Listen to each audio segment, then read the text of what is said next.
लोकसभा चुनाव 2024 के संकल्प पत्र के विमोचन के दौरान पीएम ने इन 4 वर्गों में से एक एक व्यक्ति को ये संकल्प पत्र सौंपा। पीएम मोदी ने कहा कि एक व्यक्ति जो आज भरोसे का पर्याय बन चुका है, क्योंकि मोदी की गारंटी ही गारंटी पूरी होने की गारंटी है।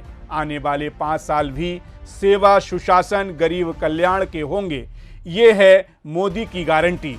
तो चलिए हम बताते हैं कि आखिर इस बार भारतीय जनता पार्टी के घोषणा पत्र में आपके लिए है क्या खास और कांग्रेस घोषणा पत्र से कितना है अलग। भाजपा ने लोकसभा चुनाव के लिए अपना घोषणा पत्र जारी कर दिया है।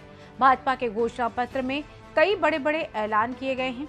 भाजपा के घोषणा पत्र में 24 गारंटियां दी गई हैं, जिनमें गरीब परिवारों की सेवा की गारंटी, मध्यम वर्ग को गारंटी, नारी शक्ति के सशक्तिकरण की गारंटी, युवाओं को अवसर की गारंटी, वरिष्ठ नागरिकों को वरीयता की गारंटी, किसानों को सम्मान की गारंटी, मत्स्य पालकों को गारंटी, श्रमिकों को सम्मान की गारंटी, एमएसएमई छोटे व्यापारियों के सशक्तिकरण की गारंटी, सबका साथ सबका विकास की गारंटी जैसी कई गारंटियां दी गई हैं।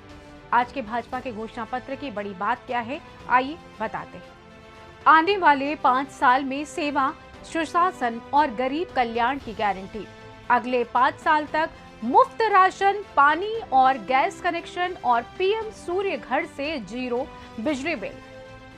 आयुष्मान भारत से 5 लाख रुपए तक मुफ्त इलाज जारी रहेगा। मध्यम वर्ग परिवारों के लिए पक्के घर, स्वास्थ्य सेवाओं का विस्तार। नेशनल एजुकेशन पॉलिसी लागू होगी, हर नागरिक को हाई क्वालिटी शिक्षा प्राप्त होगी। युवाओं के लिए infrastructure investment, manufacturing, high value services, startup और टूरिज्म और खेल के जरिए लाखों रोजगार के अवसर मिलेंगे। नारी तू नारायणी के तहत आगे 3 करोड़ लखपति दीदी बनाएंगे। नारी बंधन अधिनियम को लागू करेंगे। बीज से बाजार तक किसानों की आय बढ़ाने की कोशिश करेंगे। कृषि इंफ्रास्ट्रक्चर का विकास करेंगे। मछुआरों के लिए नाव का बीमा, फिश प्रोसेसिंग यूनिट सैटेलाइट के जरिए समय पर जानकारी, इन सब को मजबूत करेंगे।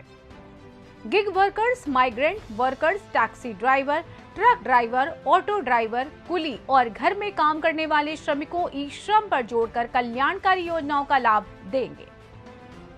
भारत योग का ऑफिशियल सर्टिफिकेशन देगा। भारत की क्लासिकल भाषाओं के अध्ययन की व्यवस्था उच्च शिक्षण संस्थाओं में करेंगे। ओबीसी, एससी, एसटी समुदायों को जीवन के हर क्षेत्र में सम्मान देंगे। विश्व भर में रामायण उत्सव मनाएंगे। अयोध्या का विकास होगा। 5G नेटवर्क टेक्नोलॉजी का विस्तार करेंगे। 6G पर काम करेंगे। भ्रष्टाचार के खिलाफ अधिक सख्त कार्रवाई होगी। 1 नेशन 1 इलेक्शन के साथ ही कॉमन इलेक्टोरल रोल की व्यवस्था होगी। रेलवे में नई पटरियां जुड़ेंगी। नई वंदे भारत, अमृत भारत और नमो भारत ट्रेनें आएंगी। नए airport, highway, metro, under water metro का निर्माण जारी रहेगा। 2047 तक ऊर्जा के क्षेत्र में आत्मनिर्भरता हासिल करेंगे। पेट्रोल आयात को कम करेंगे। वहीं इसके अलावा कांग्रेस ने लोकसभा चुनाव के लिए शुक्रवार को अपना घोषणा पत्र जारी किया, जिसमें उसने जाति आधारित जनगणना कराने, आरक्षण की सीमा बढ़ाकर 50% से अधिक करने, किसानों को न्यूनतम समर्थन मूल्य की कानूनी गारंटी देने और चुनावी बॉन्ड, राफेल एवं पेगासस जैसे भ्रष्टाचार के मामलों की जांच कराने का वादा किया। मगर आज भाजपा का घोषणा पत्र आने के बाद कांग्रेस का कहना है कि भाजपा के घोषणा पत्र में वो बात नहीं जो कांग्रेस के घोषणा पत्र में है। कांग्रेस के राष्ट्रीय प्रवक्ता सुप्रिया श्रीनेत ने खुद अपने घोषणा पत्र और भाजपा के घोषणा पत्र में अंतर बताया है। उन्होंने क्या बताया, आप खुद ही सुनिए। हमारा मैनिफेस्टो कहता है हम 30 लाख सरकारी नौकरी बनाएंगे, आप उस पर चुप हैं। हमारा मैनिफेस्टो कहता है हम किसान को एमएसपी की कानूनी गारंटी देंगे, आपका मैनिफेस्टो चुप है। हमारा मैनिफेस्टो कहता है नारी शक्ति का अभिवादन होगा और उसको हम 1 लाख रुपए गरीब महिला को सालाना देंगे, आपका मैनिफेस्टो चुप है। हम कहते हैं हम यंग गर्ल्स को, यंग लड़कियों को, युवतियों को 50% आरक्षण देंगे सरकारी नौकरी में, आपका मैनिफेस्टो चुप है। हम महंगाई को रोकने की, उसको थामने की, उसको नियंत्रित करने की बात करते हैं, आपका मैनिफेस्टो चुप है।